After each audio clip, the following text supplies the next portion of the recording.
ผมเองมานั่งอยู่ตรงนี้หรือแม้ญาติโยมที่ได้เห็นภาพท่านเจ้าคุณอาจารย์ทางโทรทัศน์ก็คงจะรู้สึกตรงกันอยู่อย่างหนึ่งว่าเมื่อดูด้วยสายตาแล้วสังขารของท่านยังแข็งแรงดีแต่ไม่ทราบว่าสุขภาพอนามัยแล้วท่านอาจารย์เป็นอย่างไรบ้างครับผมปัญหาเดี๋ยวนี้ก็คือไม่มีแรงมาเป็นเวลาเรา10 ปีนะจะทำงานด้วยแรงก็ทำไม่ได้จะทำได้ด้วยความคิดด้วยสติปัญญาจึงทำมาได้แต่แพทย์ก็ยังถวายรักษาอยู่เป็นปกติเป็นประจำครับผมหมอมาช่วยดูแลอยู่เป็นประจำมีญาติโยมปรารภมาว่าเมื่อตอนที่ท่านเจ้าคุณอาจารย์ทำบุญล้ออายุวันเกิด84ท่านปรารภว่าจะหยุดการทำบุญวันเกิดเอาไว้แต่เพียงแค่นั้นก็มีเสียงปริวิตกมาว่าอย่างนี้จะเป็นการปลงอายุสังขารหรืออย่างไรพระเดชพระคุณมีความหมายอย่างไรครับในคำพูดที่ว่าจะหยุดการทำบุญอายุไว้เพียงนั้นคำพูดนั่นไม่ตรงทีเดียวเมื่อปีก่อนมาเราเรียกว่าทำบุญล่ออายุพอมาปีสุดท้าย84นี่เรียกว่าทำบุญเลิกอายุที่เกียรล่ออีกต่อไปก็หมายความว่าไม่ยุ่งอะไรกับอายุอีกต่อไปให้มันเป็นพิธีรีตองให้มันยุ่งยากลำบาก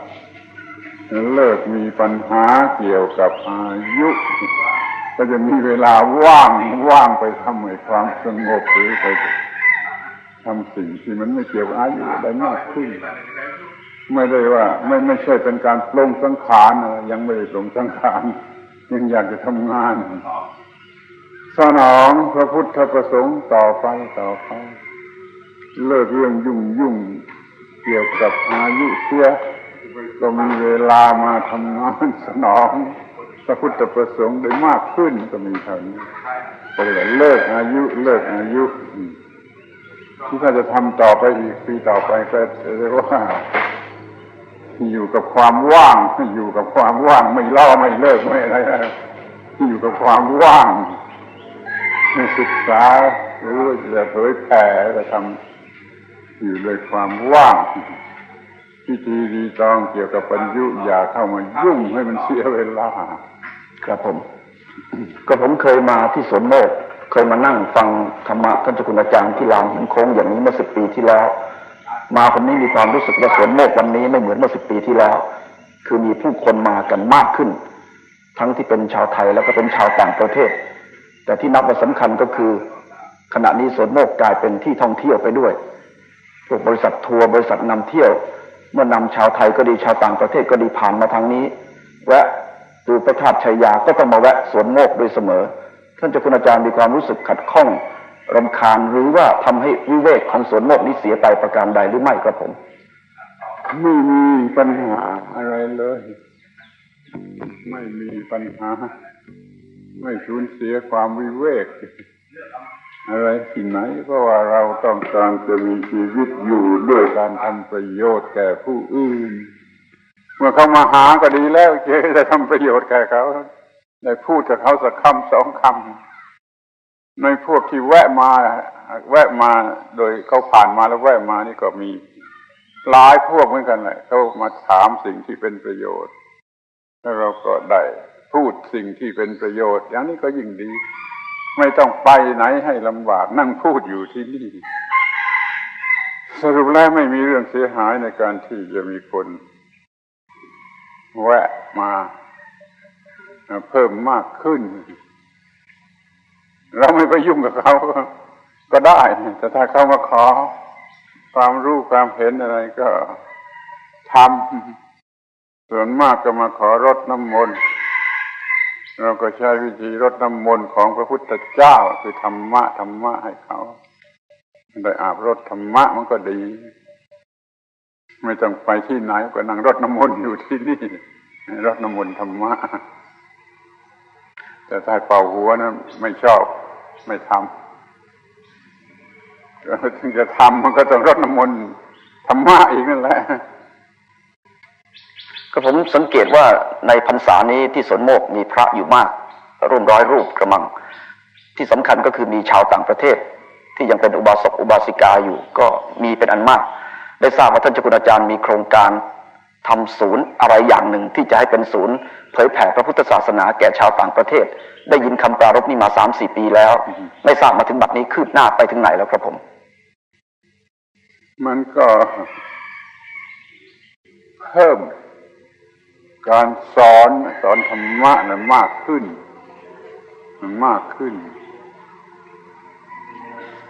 พระอาตมาก็ตั้งใจจะทำอย่างนั้นที่เรียกว่าพุทธทาสนี่ก็คือทำงานสนองพระพุทธประสงค์พระพุทธประสงค์นั้นปรากฏตามคำที่ท่านตรัสเองว่าตถาคตเกิดขึ้นมาในโลกเพื่อประโยชน์แก่สัตว์โลกทั้งเทวดาทั้งมนุษย์ทั้งสมณะทั้งพราหมณ์ทั้งเทวดาและมนุษย์ถ้าคนเหล่านี้ยังไม่รู้ธรรมะตถาคตก็จะยังไม่ปรินิพพานท่านตอบแกมารตรัสแกมารเชิญมาทูลให้นิพพานท่านว่าโอ้ยังถ้าคนเหล่านี้ยังไม่รู้ธรรมะเป็นเอาตัวรอดได้แล้วฉันยังไม่ปรินิพพานนี่พระพุทธประสงค์อาตมาก็สนองพระพุทธประสงค์จึงได้เรียกตัวเองว่าพุทธทาสคือทำให้ธรรมะปรากฏแก่สัตว์ทั้งหลายทั้งเทวดาและมนุษย์มันก็ดีแล้วที่เขาจะมาให้สั่งสอนให้ธรรมะมันแพร่หลายออกไปก็เลยไม่มีปัญหาอะไรเกี่ยวกับเรื่องนี้ไม่มีปัญหาโดยประการทั้งปวงครับผมชาวไทยกับชาวต่างประเทศที่มาที่นี่จุดหมายปลายทางก็คือคงต้องการมาพบท่านเจ้าคุณอาจารย์และมารับฟังธรรมะแต่ลงไปลึกๆจริงๆแล้วปัญหาของคนไทยก็ดีและคนต่างประเทศก็ดีนั้นเป็นปัญหาเดียวกันหรือไม่ประการใดครับผมถึงได้บ่ายโฉมหน้ากันมาที่นี่เรื่องนี้มันเป็นเรื่องธรรมชาติอาตมาก็บอกเขาเหมือนกันว่า ธรรมะนี่มันไม่ได้สำหรับคนไทยหรือสำหรับฝรั่งแขกจีนอะไรที่ไหนธรรมะนี่สำหรับมนุษย์ทุกคน ถ้ามันยังมีเลือดแดงๆมันหัวเราะมันยังร้องไห้เป็นอยู่แล้วก็ทุกคนแหละต้องการธรรมะหรือธรรมะเหมาะสำหรับทุกคนมันไม่มีปัญหาเรื่องเป็นชาตินั้นภาษานี้ถือศาสนานั้นศาสนานี้ถ้ามันเป็นมนุษย์แล้วมันก็ต้องการธรรมะนั่นเราจึงพูดในฐานะพูดกับเพื่อนมนุษย์ดับทุกข์ของเพื่อนมนุษย์ไม่มีปัญหาอะไรเราทำความเข้าใจกับคนเหล่านั้นเสียด้วยครับผมก็ผมสนใจเรื่องคนที่มาที่นี่เพราะสวนโมกนั้นอยู่ไกลในที่นี้ก็คือไกลจากศูนย์กลางความเจริญเช่นกรุงเทพการคมนาคมก็สะดวกขึ้นมากผู้คนก็เลยมากันมากก็สนใจตรงประเด็นเรื่องผู้คนที่มานี่เมื่อเวลาที่คนต่างศาสนามาที่นี่ซึ่งกระผมทราบว่ามากันมากปีหนึ่งถ้าใครก็ตามที่สนใจใฝ่ธรรมะก็ต้องใคร่ที่จะมา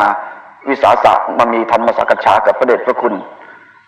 เมื่อเวลาคนต่างศาสนาเหล่านั้นมาถึงท่านเจ้าคุณเริ่มต้นตรงจุดไหนครับในการที่จะพูดคุยกันจนกระทั่งเป็นที่เข้าอกเข้าใจรู้เรื่องก็ดูบุคคลดูว่าบุคคลนั้นเขามีปัญหาอย่างไรเขาต้องการอย่างไรเขาก็จะแสดงออกมาพอเราสังเกตเห็นได้ว่าเขาต้องการอะไรแล้วก็พยายามพูดให้เขาได้รับประโยชน์มากที่สุดเท่าที่จะมากได้จะตอบตายตัวไม่ได้มันก็เฉพาะรายเป็นรายไปแต่ว่ารวมความก็ได้เหมือนกันทุกคนก็คือว่ามีวิธีที่จะทำให้ชีวิตนี้ไม่เป็นทุกข์ให้ชีวิตนี้ไม่เป็นทุกข์นี่คือเรื่องชีวิตนี้มีธรรมะไม่เป็นทุกข์ที่เขาชอบที่สุดประโยคที่เขาชอบที่สุดว่าชีวิตนี้จะไม่กัดเจ้าของชีวิตนี้มีธรรมะแล้วชีวิตนั่นจะไม่กัดตัวเอง ชีวิตจะไปกัดเจ้าของจะเป็นชีวิตที่เยือกเย็นแล้วก็เป็นประโยชน์ก็เลยเข้าใจกันได้ทุกคนต้องการอย่างนี้ทีนี้มาถึงปัญหาเรื่องชาวบ้านคนไทยทั่วๆไปที่มาถึงที่นี่ไม่ทราบว่าปัญหาของคนไทยส่วนใหญ่ชาวบ้านส่วนใหญ่ในบ้านเมืองของเรานี่เองครับเมื่อมาพบพระเดชพระคุณท่านเจ้าคุณอาจารย์จะมาปรารภปัญหาอะไรกันเป็นหลักเป็นความทุกข์ในข้อใดครับผมนี่เอาแน่ไม่ได้เพราะมันมีหลายชั้นจะพูดเลยว่าส่วนใหญ่มาเพื่อทำบุญไม่ใช่มาหาความรู้ไม่ใช่มาเพื่อศึกษามาเพื่อทำบุญเช่นมาเลี้ยงพระเป็นต้นก็พอใจแล้วก็กลับเท่านี้อย่างนี้มากกว่าอย่างอื่นแต่ถ้าจะมาศึกษาก็ได้ก็ช่วยเหลือตามที่จะทำได้ให้เขารู้สิ่งที่เขาควรจะรู้ตามที่เราสังเกตเห็นนี่ก็พูดธรรมะกันเหมือนกันแต่ว่ามันเป็นส่วนน้อยสู้ชาวต่างประเทศไม่ได้ชาวต่างประเทศมาจากที่ไกลลงทุนมากเสียอะไรมากต้องการธรรมะโดยตรงแต่ประชาชนคนไทยที่อยู่ใกล้ๆนี่เขาต้องการบุญกุศลมากกว่าที่จะรู้ธรรมะต่างกันอยู่อย่างนี้มาถึงในบัดนี้พศนี้ท่านเจ้าคุณอาจารย์คิดว่าปัญหาอันยิ่งใหญ่ของบ้านเมืองหรือของคนไทยนั้นอยู่ที่ตรงไหนครับผมนี่มันกลายเป็นเรื่องของประเทศชาติของโลกไปแล้วปัญหาก็อย่างที่ทุกคนรู้สึกอยู่แล้วว่าไม่มีสันติภาพ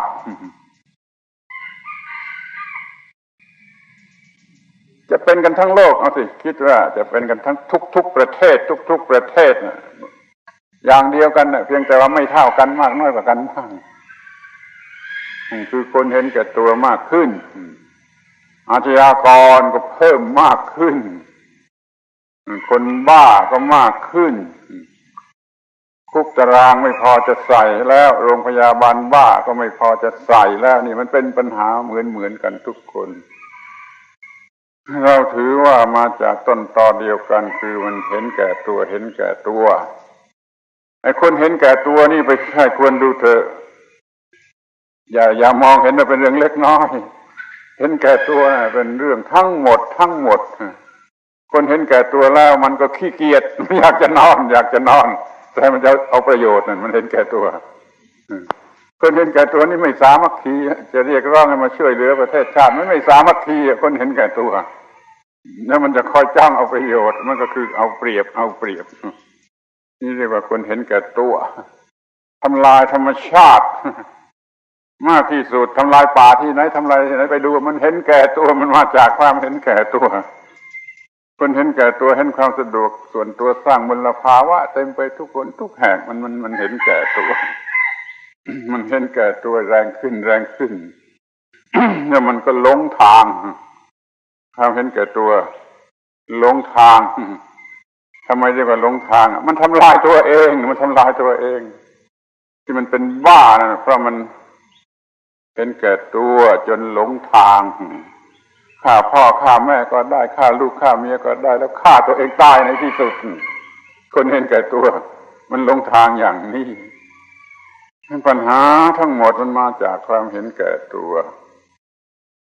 ถ้าสิ่งนี้ออกไปจากโลกได้โลกนี้ก็มีความสงบเย็นมีสันติภาพสันติสุข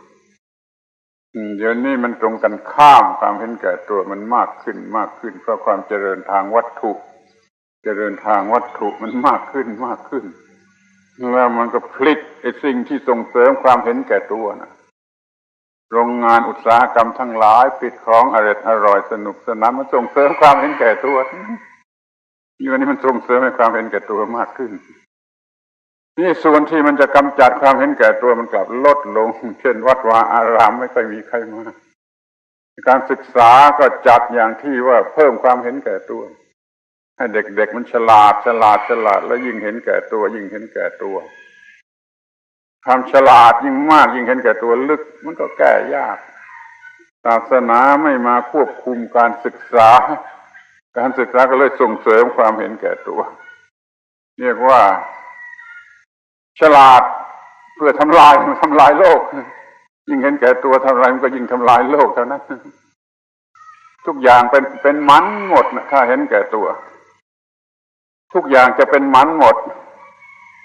เช่นว่าคุณจะมีสุขภาพอนามัยดีการสาธารณสุขดีสบายกันดีทุกคน แต่ถ้าเห็นแก่ตัวมันกลายเป็นอันธพาลหมดอะไรที่เราสร้างสรรค์กันมาอย่างงดงามคนเห็นแก่ตัวก็ทำลายหมดเสียเวลา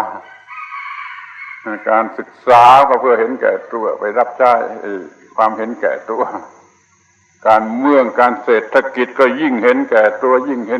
วปัญหามันก็มากขึ้นอะไรมันทำลายความสงบสุขเพราะมีความเห็นแก่ตัวเข้าไปแทรกแซงสมมติว่าคมนาคมดีคิดว่าจะเจริญดูแค่มันก็เจริญบ้างแต่ว่าไอ้ความเห็นแก่ตัวมันก็เพิ่มขึ้นเหมือนกันนะคนที่มีความสนุกสนานเรื่องการมารมก็เที่ยวกันใหญ่สบายกันใหญ่พวกอันธพาลก็สนุกกันใหญ่มันก็ปล้นจี้ได้โดยสะดวกได้โดยง่ายเพราะคมนาคมมันดีมันเอาไม้ที่ตรงนี้นายว่าที่เอาไม้ขวางทางรถคันหนึ่งคว่ำกระจายมันก็มาช่วยกันขนปลาจากรถจนหมดนี่อย่าเข้าใจว่าคมนาคมเจริญแล้วบ้านเมืองมันจะเจริญไม่ได้ถ้ามันยังเห็นแก่ตัวไอ้ความเจริญนั้นมันยิ่งส่งเสริมความเห็นแก่ตัวอะไรก็ตามที่อุตสาห์ทำมาดีแล้วความเห็นแก่ตัวเข้ามาแทรกแซงไม่มีประโยชน์มันกลายเป็นไม่มีประโยชน์เสียมันต้องให้ความเห็นแก่ผู้อื่นเห็นแก่ธรรมะเห็นแก่ความถูกต้องเข้ามาเท่านั้นแหละ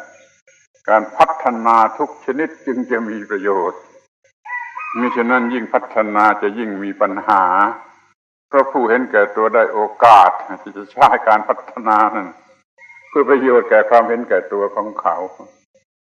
คิดป่วยการที่จะพัฒนานั่นพัฒนานี่พัฒนาอะไรก็ตามความเห็นแก่ตัวมาทำลายหมดครับเนี่ยเขาให้สนใจข้อนี้ว่าการเห็นแก่ตัวความเห็นแก่ตัวกำลังทำลายสิ่งที่เราพัฒนาขึ้นอย่างเป็นวรรคเป็นเวรเมื่อสักครู่ท่านเจ้าคุณได้กล่าวถึงความเห็นแก่ตัวว่าเป็นต้นตอแห่งปัญหาทุกอย่างกระผมติดใจตรงประโยคอยู่2ประโยคซึ่งจะขอความกระจ่างแจ้งในประโยคทั้ง2นั้นต่อไปประโยคแรกท่านเจ้าคุณอาจารย์กล่าวว่าต้องเอาความเห็นแก่ตัวออกไปจากตัวเราและจากโลกจะเอาออกไปได้โดยวิธีใดครับผมมันหลายอย่างด้วยกันถ้าทำได้นะเดี๋ยวนี้มันยังไม่มีทางที่ว่าจะทำได้แต่ถ้าจะทำให้ได้ข้อแรกก็ต้องให้การศึกษาที่ถูกต้องให้มนุษย์ทุกคนรู้ว่าควรทำอย่างไรจึงจะมีสันติภาพให้เขามีความรู้ถูกต้องว่าเราจะต้องอยู่กันด้วยความไม่เห็นแก่ตัวทุกคนก็จะร่วมมือกันเพื่อไม่เห็นแก่ตัวโดยชี้ให้เขาเห็นชี้ให้เขาคิดเองสมมติว่านะประชาชนทุกคนในประเทศเราเห็นแก่ตัวประเทศไหนก็อย่าออกไปชื่ออย่าชื่อประชาชนราษฎรทุกคนเห็นแก่ตัวเลือกผู้แทนมาก็ได้ผู้แทนเห็นแก่ตัวไปตั้งรัฐบาลมันก็เป็นรัฐบาลที่เห็นแก่ตัวไปทำตุลาการก็ตุลาการที่เห็นแก่ตัวไม่ยกเว้นสักคนหนึ่งล้วนแต่เห็นแก่ตัวบ้านเมืองจะเป็นอย่างไรคุณจะคิดดูสิถ้าเขาคิดออกก็โอ้ถูกแล้วเราต้องหมุนไปหาความไม่เห็นแก่ตัวราษฎรทุกคนไม่เห็นแก่ตัวผู้แทนราษฎรไม่เห็นแก่ตัวรัฐบาลไม่เห็นแก่ตัวผู้พิพากษาตุลาการไม่เห็นแก่ตัวพวกหมอพวกครูไม่เห็นแก่ตัวเดี๋ยวนี้มันจะกระเยือกไปทั้งพวกหมอพวกครูก็เห็นแก่ตัวเป็นการฆ่าไปหมดตุลาการก็จะเริ่มมีความเห็นแก่ตัวเป็นการฆ่าไปหมดแล้วบ้านเมืองจะเป็นอย่างไร ให้เขาคิดเรื่องนี้เขาก็จะน้อมไปพอใจในความไม่เห็นแก่ตัวแล้วจะพูดกันง่ายนั่นแหละให้การศึกษาที่ถูกต้องเป็นอย่างนั้น ที่นี่วิธีการบางอย่างต้องบังคับนะต้องบังคับให้ทำที่บางอย่างบังคับไม่ได้ก็ต้องเกลี้ยกล่อมชักจูงโดยอุบายอย่างต่างไม่ต้องบังคับแต่ส่วนที่ต้องบังคับก็ต้องบังคับนี่ใครจะมีอำนาจบังคับไปดูเองใครมีอำนาจบังคับก็บังคับให้มันเป็นไปเพื่อความไม่เห็นแก่ตัวพระเจ้าพระสงฆ์นี่ได้แต่ชักจูงเกลี้ยกล่อมชักจูงอย่าให้เห็นแก่ตัวมาช่วยกันทุกแรงให้ได้ผลออกมาเป็นความไม่เห็นแก่ตัวพอไม่เห็นแก่ตัวคุณก็เห็นได้ทันทีว่ามันเห็นแก่ผู้อื่นมันรักผู้อื่นมันเป็นโลกพระศรีอริยเมตไตรเมื่อทุกคนมันไม่เห็นแก่ตัวแล้วโลกนั่นกลายเป็นโลกพระศรีอริยเมตไตรพระมิตรภาพอันสูงสุดรักกันจนไม่มีศัตรูเหลืออยู่แม้แต่สักคนเดียวท่านพรรณนาข้อความนี้ไว้นะว่าคนพอลงจากเรือนของตนไม่รู้ว่าใครเป็นใครมันเหมือนกันไปหมดมันดีเหมือนกันไปหมดก็มากลับไปถึงบ้านเรือนของตนแล้วโอ้นี่บ้านเรือนของเรานี่บุตรภรรยาสามีของเราจึงค่อยรู้จักถ้าลงไปกลางถนนมันเหมือนกันหมดมันดีเหมือนกันหมดมันชูมือขึ้นว่าจะเอาอะไรต้องการอะไรจะช่วยอะไรจนไม่รู้ว่าใครเป็นใครทุกคนเหมือนกันหมดเป็นมิตรเหมือนกันหมดนี่ผลของความไม่เห็นแก่ตัวอานิสงส์ของความไม่เห็นแก่ตัวถ้าไม่เกิดศาสนาหรือโลกพระศรีอริยเมตไตรเดี๋ยวนี้มันมีแต่ชื่อคอมมิวนิสต์เขาเอาไปอ้างนะโลกพระศรีอริยเมตไตร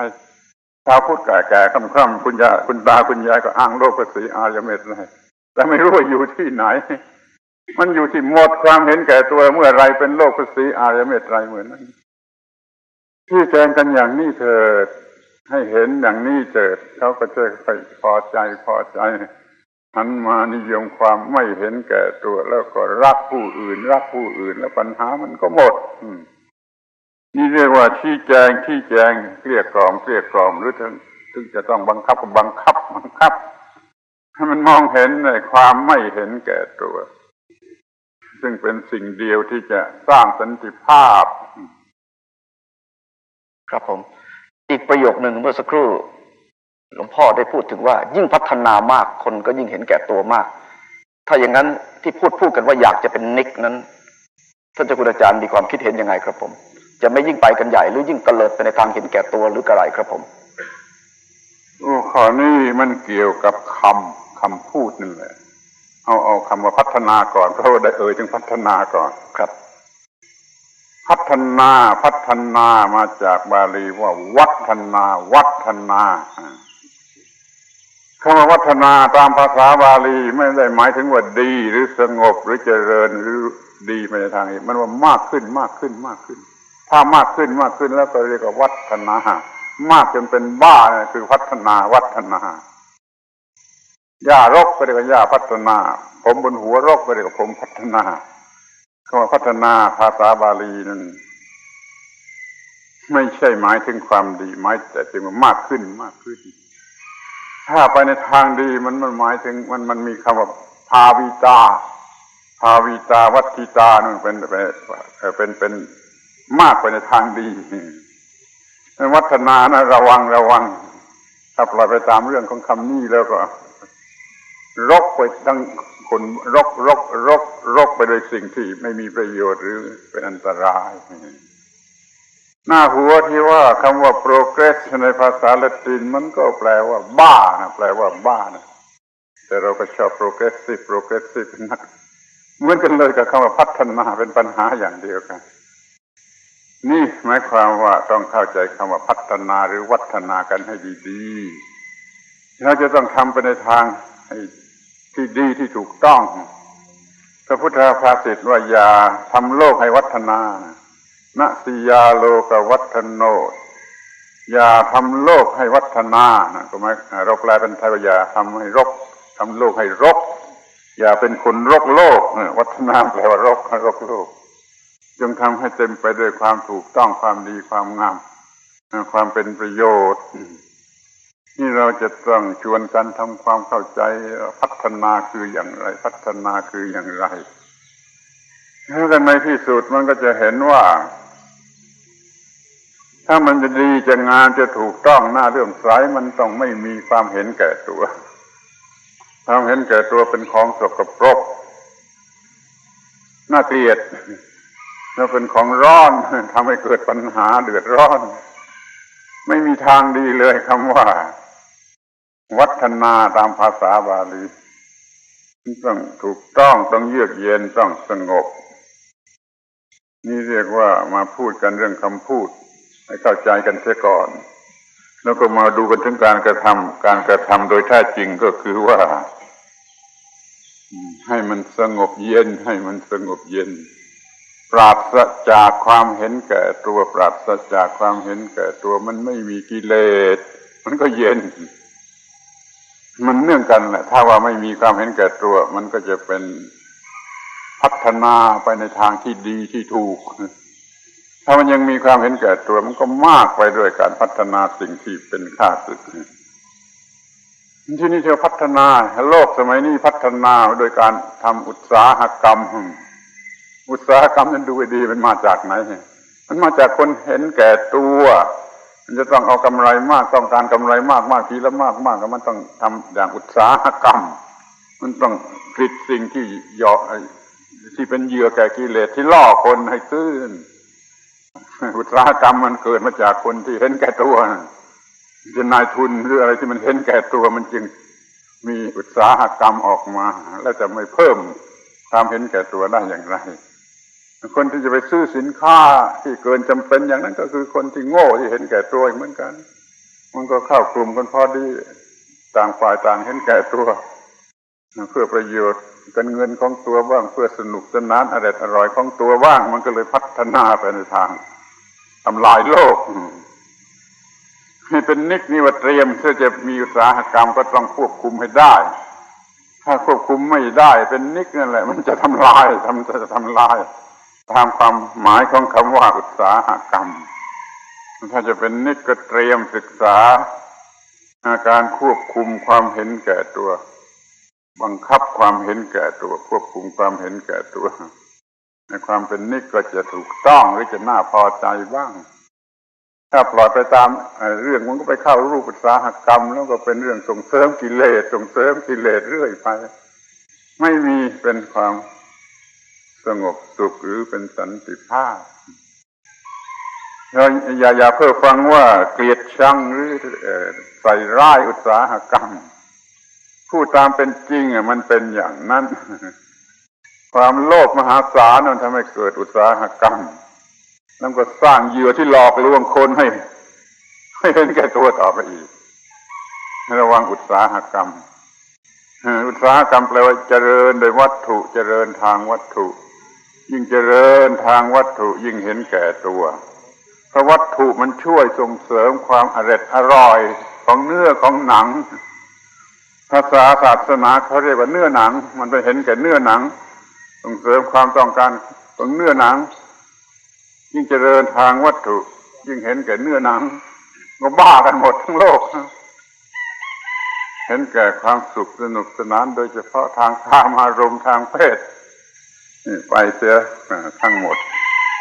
ก็เรียกว่าไม่มีอะไรเหลือนี่ขอให้หยุดครับผมหยุดความหลงด้วยความเห็นแก่ตัวไม่มีความเห็นแก่ตัวก็จะควบคุมนิกได้ควบคุมอุตสาหกรรมได้สร้างสันติภาพในโลกได้นั่นขอให้บูชาความไม่เห็นแก่ตัวด้วยกันทุกคนครับผมเป็นพระเดชพระคุณครับมีคำถามอยู่ข้อหนึ่งนะครับที่ญาติโยมนั้นฝากมาแล้วก็เป็นคำถามที่พูดกันมากอ้างกันมากว่าเป็นคำถามที่ทันสมัยใครๆก็อยากจะฟังมติหรือวินิจฉัยของท่านเจ้าคุณอาจารย์แล้วก็พอดีไปโยงเข้ากับที่ท่านเจ้าคุณอาจารย์พูดในตอนต้นพอดีว่าการแก้ความเห็นแก่ตัวนั้นจะต้องอาศัยการศึกษาพระก็มีส่วนด้วยจะมากหรือไม่ก็ตามที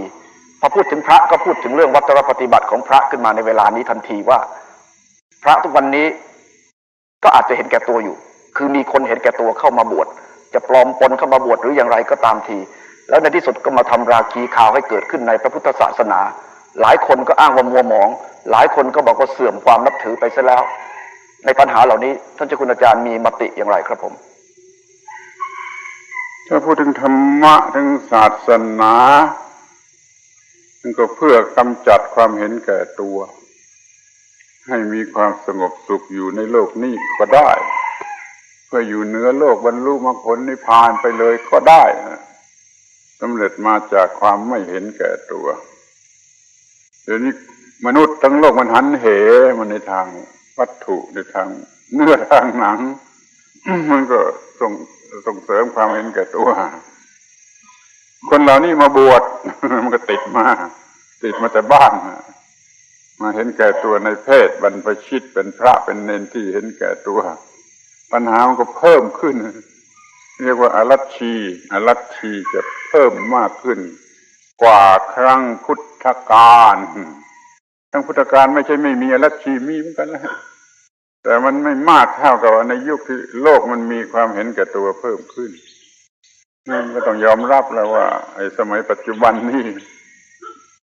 นักบวชมันก็มีความเห็นแก่ตัวเพิ่มขึ้นปัญหาก็เพิ่มขึ้นเราจะจัดการอย่างไรก็ลองพิจารณากันดูจะลดลงไปได้อย่างไรพระมีหน้าที่ลดความเห็นแก่ตัวในโลกแต่พระมาเป็นผู้เห็นแก่ตัวเองจะมีอะไรเกิดขึ้นก็ให้ลองคิดดูอย่างนี้จะแก้โดยพระวินัยในทางพระหรือจะต้องใช้อำนาจในทางโลกครับผมวินัยมันช่วยได้แต่ผู้ถือวินัยถ้าไม่ถือวินัยช่วยอะไรไม่ได้ที่จะต้องทำให้มันเกิดความต้องการที่ถูกต้องมีความละอายบาปกลัวบาปนี่มันจึงจะมีวินัยหรือจะรักษาวินัยไว้ได้หรือว่าจะดำรงความไม่เห็นแก่ตัวไว้ได้ครับวินัยมันไม่มีอำนาจคือว่าไม่มีการลงอาญาเนี่ยวินัยมีแต่เพียงว่าลงอาญาชนิดที่ใครก็ไม่เจ็บปวดอย่างนี้ก็ไล่ศึกกลับออกไปมีเท่านั้นถ้าวินัยทางขังคุกขังตารางเอาไปยิงเป้าอันนี้มันก็ได้นะมันก็มีความหมายวินัยมันไม่มีอย่างนั้นครับมันก็เหลือแต่ธรรมะมีธรรมะก็ละอายแก่บาปกลัวบาปมันก็ลดความเห็นแก่ตัวครับเราต้องทำให้มนุษย์มีธรรมะคือความละอายบาปความกลัวบาปแล้วก็ลดความเห็นแก่ตัวพึ่งธรรมะก่อนเถอะพึ่งก่อนพึ่งวินัยมันไว้ใช้กับคนเลวจะทำมันไปเป็นเรื่องที่จะทำกับคนเลวเนี่ยธรรมะนี่มันจะเป็นเรื่องที่ทำกับคนไม่เลวคนที่จะดีนั้นอบรมธรรมะสอนธรรมะให้มีธรรมะครับที่จะทำอย่างไรก็เข้ารูปเดิมจากที่ว่าด้วยอำนาจบังคับก็ได้ด้วยอำนาจความเกลี้ยกล่อมชักจูงก็ได้หรือว่าด้วยการโฆษณาที่เหมือนกับโฆษณาขายสินค้าน่ะมันศิลปะของการโฆษณามันเก่งเกินการโฆษณาครับมันจึงขายสินค้าได้หมดมันโฆษณาเก่งจนทำให้ยายแก่ขี้เหนียวซื้อตู้เย็นก็ได้เนี่ยมันทำได้นะทำไมไม่เอาวิธีอย่างนี้มาใช้กับเรื่องของธรรมะบ้างให้อันธพาลมันพอใจธรรมะเปลี่ยนมาหาธรรมะปฏิบัติธรรมะมีกองโฆษณาที่ทำให้หันมานิยมธรรมะนี่มันยังไม่มีคุณไปดูตรงไหนมันมีแผนกโฆษณาของศาสนาของธรรมะมันยังไม่มีถึงขนาดนี้อย่างธรรมดามันก็ไม่ค่อยจะมีแล้วก็มักจะโฆษณาไปในทางให้เขาบริจาคนิทานตลกเรื่องหนึ่งมันมีเพื่อนเขาเล่าให้ฟังว่าพระองค์หนึ่งพอลงจากธรรมาสน์ก็ไปถามคนฟังที่ฟังอยู่ข้างล่างนะเผอิญไปถามแจ๊กคนหนึ่งถามแจ๊กคนนั้นว่าลือฟังถูกไหมว่าอัวเทศว่าอย่างไร เด็กคนนั้นเขาตอบว่าลื้อเทศว่าให้อ้วให้ลื้อคือลื้อเทศนะคือเทศให้อ้วให้ลื้อเขาไม่ได้ยินเลยนั่นแหละมันเป็นเสียอย่างนี้นี่มันจะทำยังไงเราการเทศการสอนธรรมะมันกลายเป็นว่าให้เขาควักสตางค์บริจาคพวกเจ๊กมันยังรู้ นี่ก็ขอให้ปรับปรุงกันใหม่กันเสียใหม่ให้เทศนานี่เพื่อให้คนรู้ธรรมะและพอใจธรรมะยิ่งกว่าสิ่งใดพอใจยิ่งกว่าแก้วแหวนเงินทองพอใจยิ่งกว่ากามารมณ์แต่มันยากที่จะคนพอใจธรรมะยิ่งกว่ากามารมณ์เพราะกามารมณ์มันมียั่วยวนให้หลงไหลมากกว่าแต่ก็มีทางทำได้ถ้ามันชอบใจธรรมะแล้วมันก็เบื่อกามารมณ์เองมันจึงตั้งอะไรตั้งโครงการเลยอะไรกันใหม่ชักจูงเจี้ยกล่อมโฆษณาให้คนพอใจในธรรมะพอใจในธรรมะให้มากขึ้นครับผมมันน่าจะมีกระทรวงอย่างนี้สักกระทรวงหนึ่งทั้งโลกมีกระทรวงดึงคนเข้าไปหาธรรมะโลกก็คงจะดีขึ้นนี่เรียกว่าอุบายครับท่านเจ้าคุณอาจารย์ครับกระผมมีญาติโยมมานั่งอยู่ที่นี่มากมายหลายคนด้วยกันซึ่งเข้าใจว่าคงจะอยากกราบเรียนถามเพราะฉะนั้นตรงนี้กระผมจะขอโอกาสให้ญาติโยมอื่นๆได้มีโอกาสกราบเรียนถามเพื่อคำถามจะได้วัฒนาคือมากขึ้นไปและหลากหลายยิ่งขึ้นซึ่งถ้าเป็นเช่นนั้นผมขอเรียนเชิญนะครับหากว่าท่านใดจะกรุณาช่วยผมในการที่จะกราบเรียนถามท่านเจ้าคุณอาจารย์ณบัดนี้กราบนมัสการพระคุณเจ้าคือกับผมได้ฟังการเทศของพระคุณเจ้าในวันนี้นะครับปัญหาสำคัญของสังคมที่เกิดขึ้นในปัจจุบันนี้คือการเห็นแก่ตัวนะครับและเมื่อเร็วๆนี้ผมได้อ่านพบในหนังสือพิมพ์นะครับว่าพระคุณเจ้าเทศว่าการศึกษาของเราในปัจจุบันนี้นะครับยังไม่ถูกต้องสอนให้คนรู้ทางด้านวิชาการทั้งโลกแล้วก็เกิดความเห็นแก่ตัวซึ่งเป็นเรื่องที่ไม่ถูกต้องนะครับคุณเจ้าในเรื่องนี้กระผมขอนมัสการเรียนถามว่าการที่จะให้การศึกษาเยาวชนที่ถูกต้องนะครับควรเป็นไปในลักษณะใดนะครับแล้วก็ควรเริ่มสอดแทรกไปตั้งแต่เมื่อเยาวชนมีความรู้ประมาณเท่าไหร่นะครับเพื่อว่าให้เยาวชนของเราที่จบการศึกษาออกไปจะได้เป็นพลเมืองที่ไม่เห็นแก่ตัวขอกราบนมัสการครับเรื่องนี้มันก็ไม่ลึกซึ้งอะไรนะพอจะมองเห็นการศึกษาทั้งโลกดีกว่ามีแล้วทำให้คนฉลาดนี่ก็มีปัญหาว่าเขาจะใช้ความฉลาดนั่นในทางไหนถ้าปล่อยไปตามบุญตามกรรมเขาก็ใช้ความฉลาดไปในทางเห็นแก่ตัวเพราะว่าความเห็นแก่ตัวเป็นเจ้าเรือนเป็นกิเลสเจ้าเรือนมีอยู่ในใจแล้วพอได้ความฉลาดมาเป็นเครื่องมือก็ใช้ไปเพื่อความเห็นแก่ตัวก็เลยไม่เห็นแก่มันก็เห็นแก่ตัวมากขึ้นเห็นอย่างรุนแรงเห็นอย่างลึกซึ้งนี่ความฉลาดกลายเป็นให้ความเห็นแก่ตัวการศึกษานั่นเลยเป็นการส่งเสริมให้เกิดความเห็นแก่ตัวเราก็เรียกทำนองประชดว่าการศึกษาหมาหางด้วนการศึกษาหมาหางด้วนไม่สมบูรณ์เพียงแต่ให้รู้ให้ฉลาดให้รู้ให้ฉลาดนะแล้วก็มันก็เพิ่มความเห็นแก่ตัวถ้าหางไม่ด้วนต้องให้ความรู้ที่ควบคุมความฉลาดควบคุมความฉลาดอย่าใช้ความฉลาดนี้ให้มันผิดถ้าเป็นสมัยก่อนนู้นวัฒนธรรมขนบธรรมเนียมประเพณีที่ไม่เห็นแก่ตัวมันมีมากไม่ต้องพูดกันกี่คำเด็กๆก็ไม่ก็จะเห็นแก่ตัวพอเรียนรู้ก็ฉลาดก็ไม่เห็นแก่ตัวเดี๋ยวนี้มันหายไปหมดวัฒนธรรมชนิดนั้นมันหายไปหมดมันรู้จักเล่นสุขสนุกสนานอร่อยไม่มีขอบเขตไปตั้งแต่เล็กๆก็โตขึ้นมามันก็ได้โอกาสเห็นแก่ตัวการศึกษามันเป็นเรื่องให้โทษไปให้เห็นแก่ตัว เปรียบเทียบดูสิความรู้หรือการศึกษานี่มันเจริญเหลือเกินนะเดี๋ยวนี้เจริญเหลือเกิน ถ้าเทียบกับ200-300 ปี400-500 ปีมันเจริญเหลือเกินแต่แล้วทำไมมันไม่มีสันติภาพมันยิ่งไม่มีสันติภาพเพราะมันเอาไปใช้สนับสนุนความเห็นแก่ตัวฉลาดเพื่อเห็นแก่ตัวเครื่องไม้เครื่องมือที่ขึ้นมาอย่างดีมันก็ไม่ได้ใช้เพื่อกำจัดความเห็นแก่ตัวอย่างวิทยุอันแสนจะวิเศษมันใช้ฟังเพลงทั้งนั้นแหละเดี๋ยวนี้เพลงมันมากเกินไปขึ้นต้นก็ลงเพลงตรงกลางแทรกด้วยเพลงจบด้วยเพลงในเรื่องใดเรื่องหนึ่งเพลงไปทั้งนั้นมันใช้เพื่อส่งเสริมกิเลสส่งเสริมความเห็นแก่ตัวคอมพิวเตอร์อันแสนจะดีมันก็ใช้เพื่อคิดค้นว่าจะเอาเปรียบคนอื่นได้อย่างไรไม่เคยใช้คอมพิวเตอร์เพื่อสันติภาพนี่เครื่องมือวิเศษเท่าไรเมื่อยิ่งเอาใช้สนับสนุนความเห็นแก่ตัว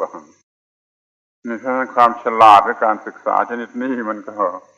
จะเป็นไปเพื่อการทำลายล้างรบราฆ่าฟันกันมากขึ้นอาตมาก็จะขอพูดอย่างกันลืมยากว่าการศึกษาชนิดนี้มันจะสร้างมนุษย์ให้ไปกัดกันบนโลกพระจันทร์โลกพระอังคารนั่นที่เมืองโลกมนุษย์นี่ไม่พอมันฉลาดพอจะไปกัดกันบนโลกพระจันทร์ไปกัดกันที่โลกพระจันทร์ที่โลกพระอังคารเตรียมไว้รู้ว่าการศึกษาชนิดนี้ที่มันมีอยู่เดี๋ยวนี้แล้วมันจะมีสันติภาพที่ไหนกัดกันในเมืองมนุษย์นี่ไม่รู้จะกัดกันอย่างไรมีทุกวินาทีตลอดเวลาอยู่แล้วนี่ยังไม่พอเตรียมกันเราจะไปกัดกันบนโลกพระจันทร์การศึกษาชนิดนี้มองดูเลยมันจะฉลาดจนไปเที่ยวโลกพระจันทร์ได้เป็นว่าเล่นก็ไปกัดกันที่นู่นอีกนั่นการศึกษาชนิดนี้ไม่มีสันติภาพไม่สร้างสันติภาพไม่เป็นประโยชน์แก่สันติภาพขอให้มีการศึกษาที่ถูกต้องคือกำจัดความเห็นแก่ตัวกำจัดความเห็นแก่ตัวยิ่งฉลาดยิ่งกำจัดความเห็นแก่ตัวยิ่งฉลาดยิ่งกำจัดความเห็นแก่ตัวครับก่อนนี้การศึกษาได้ยินว่ามันนิยมผลเป็นสุภาพบุรุษคือไม่เห็นแก่ตัวที่ได้ยินได้ฟังมาอย่างเมื่อหลายร้อยปีมาแล้วออกซฟอร์ดหรือเคมบริดจ์มันเกิดขึ้นมานี่เขาเพื่อส่งเสริมความเป็นสุภาพบุรุษจุดหมายสูงสุดของการศึกษาคือความเป็นสุภาพบุรุษเดี๋ยวนี้มันเปลี่ยนไปหมดแล้วกลายเป็นว่าเรียนเก่งกล้าสามารถฉลาดความเป็นสุภาพบุรุษไม่รู้อยู่ที่ไหนมันเปลี่ยนถึงขนาดนี้การศึกษารุ่นแรกๆนั่นพระจัดนั่นก็อ่านประวัติก็รู้ว่าออกซฟอร์ดหรือเคมบริดจ์โรงเรียนราชของวัดจัดพระจัดเนี่ยเพิ่งมาเป็นมหาวิทยาลัยทีหลังตอนแรกเป็นโรงเรียนราชของวัดนะแล้วมันก็สอนเรื่องศาสนามีเรื่องศาสนาควบคุมอยู่ตลอดเวลาคนออกมาเป็นสุภาพบุรุษเมื่อเรียนจบเดี๋ยวนี้มันเอาผลสุดท้ายว่าเก่งฉลาดสามารถรอบรู้สามารถที่จะเอาเปรียบผู้อื่นได้ทุกปรมาณูนั่นความเป็นสุภาพบุรุษอยู่ที่ไหนความเป็นนักกีฬาอยู่ที่ไหนเดี๋ยวนี้ในกลางสนามนักกีฬานั่นคือความไม่มีความเป็นสุภาพบุรุษไม่มีน้ำใจนักกีฬาในกลางสนามกีฬาเนี่ยพร้อมที่จะโกงอยู่เสมอไล่ออกเท่าไรมันก็ยังมีอยู่ความไม่เป็นนักกีฬามีมากที่สุดในสนามกีฬาแห่งยุคปัจจุบันยุคอาตมาเป็นเด็กๆก็ยังไม่ถึงอย่างนี้เดี๋ยวนี้ความไม่เป็นนักกีฬามันอยู่ที่กลางสนามกีฬาเพราะความเห็นแก่ตัวมันมากขึ้นมันเพิ่มมากขึ้นจนสนามกีฬากลายเป็นที่เพาะความไม่เป็นนักกีฬานี่สรุปเอาเองคือว่าการศึกษานี่เป็นอย่างไรถ้าจะต้องจัดการกันอย่างไรปรับปรุงกันสักเท่าไรให้มันจึงจะเปลี่ยนไปเป็นความสันติภาพสงบสุขเพราะความไม่เห็นแก่ตัวเดี๋ยวนี้ใครไม่เห็นแก่ตัวก็ถูกหาว่าโง่โดยเฉพาะเด็กวัยรุ่นนี่มันจะไม่เอาที่ไม่เห็นแก่ตัวเพราะเขาต้องการความเห็นแก่ตัวทุกกระเบียดนิ้วทุกชนิดทุกวินาทีเลยปัญหามันมีอย่างนี้ใครจะแก้จะแก้ปัญหาเหล่านี้ มันยังไม่มีนี่กระทรวงศึกษาธิการก็เพียงแต่ทำให้ฉลาดรับผิดชอบเพียงเท่านั้นไม่ได้แก้ปัญหาว่าควบคุมความฉลาดอย่าให้มันเอาไปใช้เพื่อความเห็นแก่ตัวยิ่งใช้ให้ยิ่งฉลาดยิ่งเห็นแก่ตัวยิ่งฉลาดยิ่งเห็นแก่ตัวครับมันไม่มีใครที่จะควบคุมกระทรวงศึกษาธิการอีกสักกระทรวงขอคิดว่าเราจะต้องหันกลับไปหาความถูกต้องที่เคยมีมาแล้วแต่การก่อนว่าการศึกษานี้ต้องเป็นไปเพื่อความไม่เห็นแก่ตัวไม่เห็นแก่ตัวลดความเห็นแก่ตัวอยู่กันเป็นสุขสบายที่นี่ในโลกนี้หรือว่าจะไปอยู่อย่างมรรคผลนิพพานเหนือโลกโลกุตระก็ได้ทั้งสองอย่างความไม่เห็นแก่ตัวมีประโยชน์ทั้งโลกนี้มีประโยชน์ทั้งเหนือโลกคอยเอามาครับผมขอโอกาสให้เป็นคำถามจากญาติโยมตรงนี้ได้อีกสักข้อหนึ่งเชิญนะครับกราบธรรมสการพระคุณเจ้าผมข้องใจอยู่ประโยคหนึ่งที่พระคุณเจ้ากล่าวว่าคนต่างชาติที่เข้ามาสวนโมกข์หวังศึกษาธรรมะชาวไทยส่วนมากที่เข้ามาสวนโมกข์หวังต้องการทำบุญอยากจะทราบว่าการทำบุญดีอย่างไรการศึกษาธรรมะดีอย่างไรขอกราบคำว่าดีนี่กำลังมีปัญหาอย่างนี้จริงๆชาวต่างประเทศเขาจะมาหาความรู้เพื่อศึกษาให้ชีวิตนี้ไม่กัดเจ้าของสบายสงบเย็นที่นี่พวกไทยเราตามระเบียบประเพณีไม่ต้องการความรู้ต้องการบุญไปอยู่สวรรค์วิมานเป็นสุขเหลือประมาณต้องการบุญที่นี่ก็มาถึงปัญหาบุญนี่คืออะไรนี่มันหลอกลวงกันตรงนี้เองความหมายแท้ๆความหมายที่ถูกต้องแท้จริงแต่เดิมนู่นคำว่าบุญมันแปลว่าล้างบาปบุญมันแปลว่าล้างบาปบุญต้องล้างบาปถ้าไม่ล้างบาปไม่ใช่บุญพอมาถึงเดี๋ยวนี้ไม่อย่างนั้นนี่บุญคือได้สนุกสนานอร่อยตามที่ต้องการมันก็เพิ่มบาปเข้าไปบูชาความสุขทางกามารมณ์เรียกว่าบุญถ้าในสวรรค์ไม่มีกามารมณ์คนเหล่านี้ไม่ทำบุญคนเหล่านี้ไม่ทำบุญอย่าหาว่าดูถูกเลยมันทำบุญเพราะมันจะไปมีกามารมณ์ในสวรรค์แล้วมันจะล้างบาปได้อย่างไร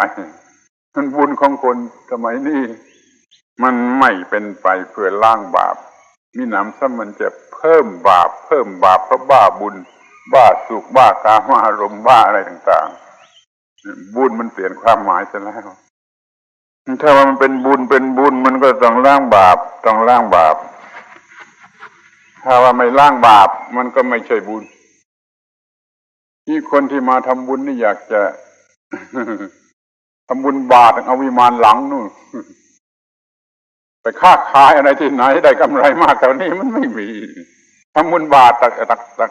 กบาทช้อนหนึ่งได้สวรรค์ได้วิมานหลังที่ไหนมันมีนอกจากความคิดอันนี้มันบุญนี่ไม่ล้างบาปบุญนี่กลับเพิ่มบาปเรียกให้ถูกก็ว่าเพิ่มอวิชชาเพิ่มความโง่เพราะฉะนั้นปัญหามันก็มีอยู่ที่ว่าบุญมันเปลี่ยนความหมายไปในทางผิดพลาดเสร็จแล้วดึงกลับมาสู่ความหมายที่ถูกต้องเถิดให้บุญเป็นเครื่องชำระบาปชำระสิ่งสกปรกให้สะอาดอย่าไปเพิ่มความสกปรกคือกามารมณ์แม้สวรรค์เมืองสวรรค์กามารมณ์ก็สกปรกขึ้นชื่อว่ากามารมณ์แล้วที่เมืองไหนก็สกปรกทั้งนั้นพระพุทธเจ้าตรัสไว้เหมือนกันหมดว่าบ่วงที่เป็นทิพย์เมืองสวรรค์บ่วงที่ธรรมดาเมืองมนุษย์มันเป็นบ่วงทั้งนั้นขึ้นชื่อว่ากามารมณ์นั่นก็ไม่รู้จะทำอย่างไรเขาต้องการบุญชนิดที่ความหมายมันผิดเสียแล้วคือความสนุกเป็นสุขสนุกสนานในทางกามารมณ์อาตมาก็พูดทุกทีที่เขามาต้องการบุญซักซ้อมความเข้าใจกันทุกทีบุญอะไรที่คุณต้องการกามารมณ์หรือว่าความสะอาดกามารมณ์มันสิ่งสกปรกเพื่อบ้าวูบเดียวกามารมณ์มันมีเท่านั้นไปเล่นกับสิ่งสกปรกแล้วเพื่อบ้าวูบเดียวแล้วก็เลิกกันจะวิเศษได้ยังไงถ้ามันเป็นบุญจริงๆมันต้องสะอาดมันต้องถูกต้องแล้วก็มีความสงบสุขถาวร จึงจะเรียกว่าเป็นบุญที่แท้จริงนั่นบุญที่มุ่งหมายกามารมณ์นั่นไม่รู้ของใครไม่ใช่ของพระพุทธเจ้าเป็นแน่นอนเป็นแน่นอนแม้แต่บุญของพวกอื่นก่อนพระพุทธเจ้ามันก็มุ่งหมายว่าล้างบาปมาถึงสมัยพระพุทธเจ้าก็ยังมีความหมายว่าล้างบาปแต่บุญเดี๋ยวนี้มันเปลี่ยนเป็นว่าเพิ่มบาปส่งเสริมบาปส่งเสริมกามารมณ์กิเลสราคะโลภะขอให้ท่านทั้งหลายไปช่วยกันปรับปรุงทำความเข้าใจความหมายของคำว่าบุญให้มันถูกต้องกันเลยแล้วเรื่องมันคงจะดีขึ้นถ้ามาแสวงหาบุญเพื่อล้างบาปยินดีต้อนรับถ้ามาแสวงหาบุญเพื่อกามารมณ์แล้วขอเชิญกลับไปมันไม่ใช่บุญนั่นแหละคุณรู้เถอะว่าฝรั่งไม่ได้มาหาบุญชนิดกามารมณ์กลับมาหาบุญชนิดที่ล้างบาปแต่เขาไม่เรียกว่าบุญแต่ภาษาบาลีมีส่วนที่จะเรียกว่ากุศลคือสะอาดคือทำให้สะอาดพวกฝรั่งที่มาศึกษานี่ต้องการกุศลทั้งนั้นไม่ต้องการบุญสกปรกคนไทยยังบ้าบุญสกปรกเมาบุญสกปรกคือกามารมณ์อยู่ใครล่าหลังใครก็ไปดูเอาเองครับผมขอบพระคุณมากครับเข้าใจว่ามีญาติโยมยังติดใจอยู่อีกท่านหนึ่งเชิญนะครับนมัสการพระคุณเจ้าครับขอความกรุณาช่วยดังหน่อยครับนมัสการพระคุณเจ้าผมนั่งฟังก็นานพอสมควรผมอยากกราบเรียนถามท่านพระคุณเจ้าสักข้อนะครับ เกี่ยวกับการบ้านเมืองนะครับสถานการณ์บ้านเมืองปัจจุบันนะครับมีความไม่เข้าปกติหลายแง่หลายมุมอยากจะให้พระคุณเจ้านะครับได้ชี้แนะเกี่ยวกับปัญหาหลายๆเรื่องที่เป็นต้นว่าในหน้าหนังสือพิมพ์นะครับและให้อยากจะพระคุณเจ้าเป็นที่ยึดเหนี่ยวนะครับว่าความอะไรต่างความพอดีนะครับขอเรียนพระคุณเจ้าครับปัญหาของคุณจะไปรวมอยู่ที่คำว่าปกติคำนี้ดีมากถ้าไม่พอดีไม่ปกติถ้าขาดหรือเกินไม่ปกติถ้าว่ามันยินดียินร้ายเป็นบวกเป็นลบมันก็ไม่ปกติมันต้องไม่ยินดียินร้ายไม่เป็นบวกไม่เป็นลบมันจึงจะปกติเพราะฉะนั้นคำว่าปกติความหมายแท้จริงคือไม่มีปัญหาจะไปเรียกความทุกข์ก็ยังไม่กว้างเท่ากับว่าปัญหาเพราะว่าความสุขมันก็เป็นปัญหาความสุขแท้ๆก็เป็นปัญหาความทุกข์ก็เป็นปัญหาเราเอาที่ไม่มีปัญหากันดีกว่าไม่มีปัญหาเมื่อไม่มีปัญหาใดๆนั่นแหละคือปกติทางกายก็ปกติอย่างนั้นทางจิตก็ปกติอย่างนั้นเราจงเอาภาวะที่ไม่มีปัญหานั่นแหละเป็นสิ่งที่พึงปรารถนาแม้พระนิพพานนั่นก็ยิ่งสูงสุดของความไม่มีปัญหาไม่ต้องถึงนิพพานอยู่ที่นี่ในโลกนี้ถ้าไม่มีปัญหาในแบบโลกนี้ก็มีความสุขในโลกนี้ได้เหมือนกันนั้นเราต้องการชีวิตที่ไม่มีปัญหาไม่มีชีวิตที่กัดเจ้าของถ้ากัดเจ้าของหมายความว่ามันมีปัญหาโดยทุกคนมุ่งหมายความปกติชีวิตปกติเป็นความหมายของพระนิพพานปกติไม่มีปัญหาขอยึดถืออุดมคติของคำนี้ว่าปกติคือสันติภาพถ้าไม่ปกติก็ไม่มีสันติภาพช่วยกันสร้างสันติภาพด้วยการทำความปกติไว้ทุกอย่างทุกประการในทางการเมืองในทางเศรษฐกิจในทางสุขภาพอนามัยก็คนปกติอย่าต้องการให้มันมากกว่านั้นเลยมันป่วยการมันบ้าทั้งนั้นถ้ามันเกินต้องการมันบ้าแล้ว ให้มันถูกต้องพอดีถูกต้องพอดีมันจึงจะปกติปกติปกตินี่คือคำว่าปกติครับผมพระเดชพระคุณครับในที่สุดของเวลานี้กระผมมีความเชื่ออยู่อย่างหนึ่งว่าใครก็ตามที่นั่งอยู่ในที่นี้หรือว่า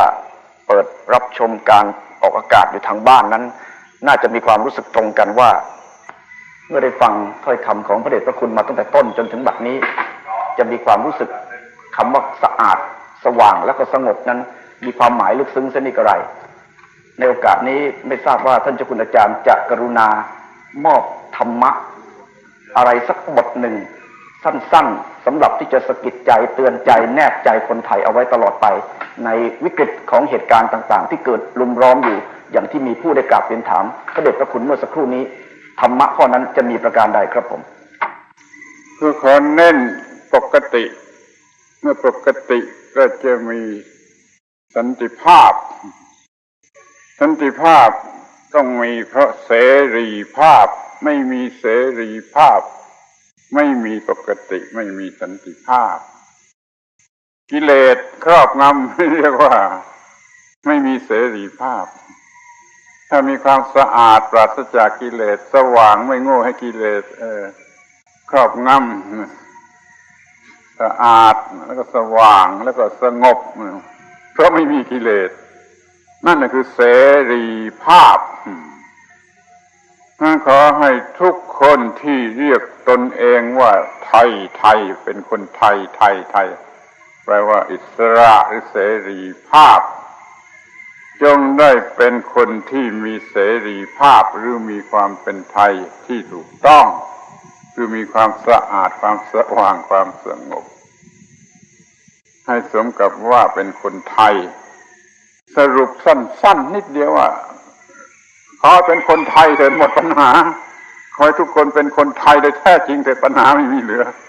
ไม่เป็นทาสของกิเลสคือเป็นคนไทยแก้ปัญหาทั้งหมดได้ด้วยการเป็นคนไทยให้ถูกต้องนี่ขอฝากไว้อย่างนี้แหละว่าจงแก้ปัญหาทั้งหมดทั้งสิ้นด้วยความเป็นไทยให้ถูกต้องและให้เต็มให้สมบูรณ์อย่าเป็นไทยกันแต่ปากเป็นไทยแต่ใจเป็นทาสของกิเลสบูชาความเห็นแก่ตัวบูชากิเลสนี่ไม่ใช่ไทยเป็นทาสของกิเลสเป็นทาสของอารมณ์เป็นทาสของตัณหานี่ไม่ใช่ไทย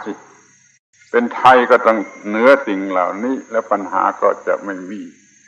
ถ้าจะให้สรุป ให้มันสั้นที่สุดเหมาะสมที่สุดก็จะขอพูดแต่เพียงว่าเป็นคนไทยกันให้ถูกต้องและสมบูรณ์เถิดครับพระเดชพระคุณครับทั้งหมดนี้คือบทสรุปที่ไพเราะสวยงามไม่ต้องการคำอธิบายใดๆอีกกระผมขอกราบอาราธนาพระเดชพระคุณทุกท่านที่อยู่ณที่นี้ญาติโยมทั้งหลายที่นั่งอยู่ณที่นี้และขอเชิญชวนท่านที่รับชมรายการนี้อยู่ทางบ้านกรุณาน้อมรับธรรมะข้อนี้จากพระเดชพระคุณท่านเจ้าคุณอาจารย์พระธรรมโกษาจารย์พุทธทาสภิกขุเปล่งวาจาขึ้นว่าสาธุอนุโมทนาโดยทั่วกันสาธุขอเติมแถมพกอีกนิดหน่อยเพื่อความเป็นไทยให้โดยสะดวกก็จงสมัครเป็นทาสของพระพุทธเจ้าคือเคารพสิ่งที่พระพุทธเจ้าเคารพอุทิศชีวิตร่างกายและทั้งหมดถวายพระพุทธเจ้าเป็นไทยจากกิเลสแล้วก็ยอมเป็นทาสของพระพุทธเจ้าคือทำตามพระพุทธประสงค์อย่าเลวร้ายอย่าไปบูชากิเลสเคารพหน้าที่เคารพหน้าที่เคารพหน้าที่ธรรมะคือหน้าที่ความรอดพ้นคือหน้าที่ปกติก็คือการทำหน้าที่บูชาหน้าที่เถิดอย่าไปเห็นว่าเป็นการเสียอิสรภาพเขาต้องไปทำหน้าที่เขาไม่ต้องทำงานคนมันคิดว่าเขาต้องไปทำงานมันเสียเสรีภาพเมื่อหลายปีมาแล้วที่นี่อยู่ที่สวนโมกนี่พระกวาดขยะก็มีฝรั่งที่มาที่นี่ เขาตกใจว่าเอ๊ะนี่พระทำไมทำงานเหมือนนักโทษตัวว่าอย่างนี้พระกวาดขยะทำงานเหมือนนักโทษไม่ถูกแล้วมั้งไม่มีเสรีภาพทำงานอย่างต่ำๆเหมือนกับนักโทษเนี่ยมันไม่เข้าใจว่าถ้าเราจะเป็นไทยจากกิเลสเราต้องยึดมั่นในความถูกต้องสมัครเป็นทาสของพระพุทธเจ้าอาตมาถือความหมายข้อนี้จึงได้เรียกว่าพุทธทาสคือเป็นผู้สนองพระพุทธประสงค์ของพระพุทธเจ้าท่านจะทำอย่างไรก็ได้ ยิ่งกว่ากวาดขยะกี่เท่าก็ทำได้ขอฝากไว้เป็นอันสุดท้ายว่าจงเคารพสิ่งที่พระพุทธเจ้าท่านเคารพสิ่งนั้นคือหน้าที่ธรรมะแปลว่าหน้าที่พระพุทธเจ้าท่านเคารพธรรมะคือเคารพหน้าที่แล้วท่านก็ประกาศว่าพระพุทธเจ้าทุกพระองค์ไม่ว่ายุคไหนอดีตอนาคตปัจจุบันทุกพระองค์เคารพธรรมะคือหน้าที่แล้วท่านก็เคารพหน้าที่เป็นพระศาสดาเท้าเปล่าเพื่อเดินทางไปทำหน้าที่ไม่เคยพบที่ไหนในพระบาลีว่าพระพุทธเจ้ามีร่มหรือมีรองเท้าท่านเท้าเปล่าพระศาสดาเท้าเปล่าไปได้ทั่วอินเดียไม่นั่งรถยนต์ไม่มีถ้าจะไปนั่งเกวียนนั่งรถมามันเทียมด้วยสัตว์มีชีวิตไม่เอาเพราะมันสัตว์มีชีวิตลากท่านก็เลยศาสดาเท้าเปล่าไม่มีแม้กระทั่งมุ้งแล้วท่านจะมีกล้องถ่ายรูปได้อย่างไรเดี๋ยวนี้พระมีในย่ามมีกล้องถ่ายรูปเป็นบริการที่9นี่ก็ลงไปถึงยายชีวันหนึ่งตกใจยายชีแก่ๆมาถ่ายรูปจะมาชีแก่ๆมีกล้องถ่ายรูปนี่มันเปลี่ยนมากถึงขนาดนี้นั่นขอให้เราอุทิศตามรอยพระพุทธเจ้าอย่ามีส่วนเกินถ้ามีส่วนเกินมันเห็นแก่ตัวถ้าไม่มีส่วนเกินมันก็คือไม่เห็นแก่ตัวมันก็จะเห็นแก่ความถูกต้องเห็น